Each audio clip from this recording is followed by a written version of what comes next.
Kita tiba di penghujung segmen pemirsa yang menjadi pertanyaannya.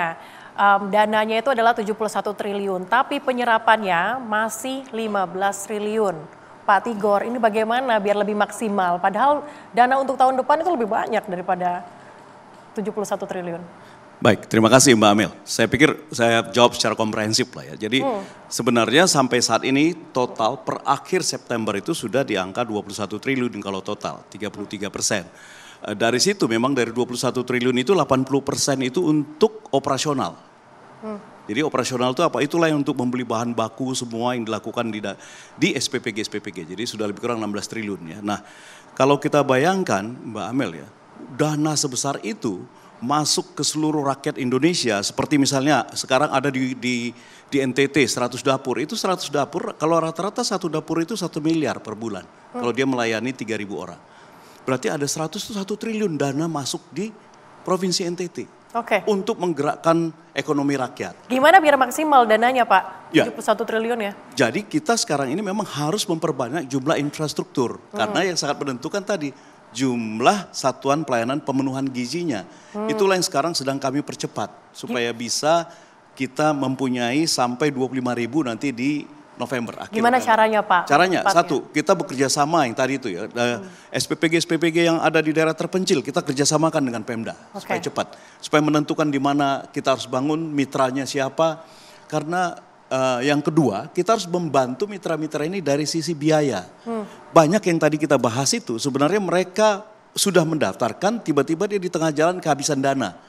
Nah, jadi kita meminta kepada Himbara memang sebenarnya tolong dibantu orang-orang ini, mitra-mitra ini sudah masuk tapi mereka kekurangan dana.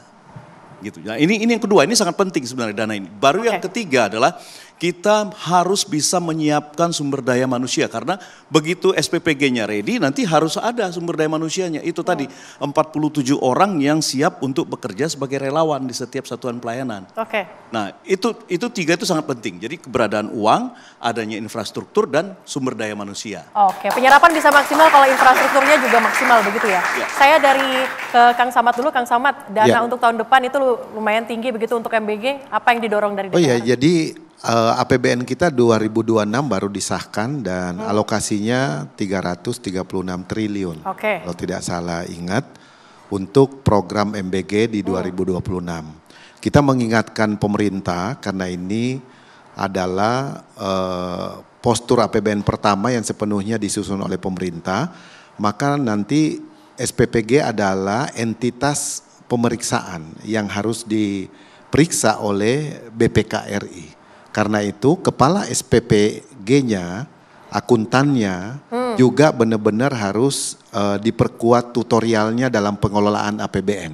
Nah, karena ini 30.000 entitas pemeriksaan yang harus menjadi objek pemeriksa oleh BPK RI. Yang kedua, kita juga mengingatkan spending better. Kualitas belanja APBN kita ini harus betul-betul dijaga.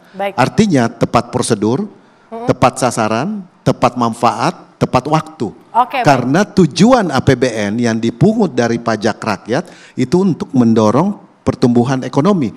Dan pemimpin seperti Presiden Prabowo ini adalah pemimpin yang memikirkan generasi ke depan. Karena syarat kita untuk menjadi negara maju adalah ketersediaan sumber daya manusia yang unggul. Baik. Kalau dari Kadin sarannya seperti apa Pak untuk program ini? Ya, ini suatu program yang bagus seperti saya sampaikan tadi, bisa menumbuhkan pertumbuhan ekonomi Indonesia yang bagus, mengurangi pengangguran, meningkatkan omset UMKM. Tapi perlu kita sadari, tadi sempat ngobrol Pak Menteri, ini harga telur mulai naik, ayam mulai naik. Nah, ini harus segera kita siapkan, jangan sampai nanti 30.000 dapur, ini kesulitan bahan baku. Harga-harga naik semua, rakyat menjerit. Nah, Kadin Indonesia menyiapkan, membantu bermitra ke pemerintah menyiapkan kebutuhan bahan-bahan baku ini dengan menyiapkan peternakan sapi, ayam petelur dan sebagainya supaya harga ini tidak naik. Gitu dari Kadin dan ini adalah program yang luar biasa membantu UMKM Indonesia. Terakhir Pak Maman silakan. Ya, kalau saya hanya dua aja konkretnya. Yang pertama, segera lakukan identifikasi titik-titik mana yang memang belum terrealisasi dan BGN langsung tentukan titiknya beserta dengan sekolahnya. Jadi jangan dikasih kepada pengusaha yang mengusulkan titik dan sekolah.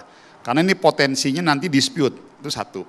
Yang kedua, ini saya agak ini berpotensi yang saya sampaikan kurang populis di mata para pengusaha dapur-dapur itu. Jangan kasih kesempatan kepada mereka untuk punya dapur umum lebih dari misalnya 5 atau 10. Karena gini, sekarang ini akhirnya saya mengkhawatirkan, ini kan ada 4 ribuan ya Pak ya, yang mungkinan akan di rollback. Nanti kalau kita kasih kesempatan, mereka akan bilang begini, oh kita sudah bangun 10%. Ya kita jangan ditutup dong. Oke. Nanti akhirnya berdebat tuh. Kalau yang sudah terbangun 100% oke.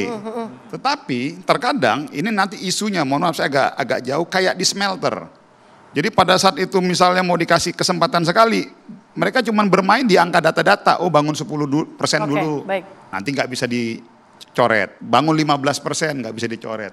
Ini jadi berpotensi nih Pak. Jadi harus ada kontrol. Saran saya, segera lakukan tindakan tegas. Karena tadi supaya serapan anggarannya terjadi. Yang menyebabkan serapan anggaran itu kecil karena tadi ada banyak oknum-oknum yang dia memanfaatkan masuk melalui sistem online dan dia memiliki lebih dari 10 Baik Pak Maman. SPG 20.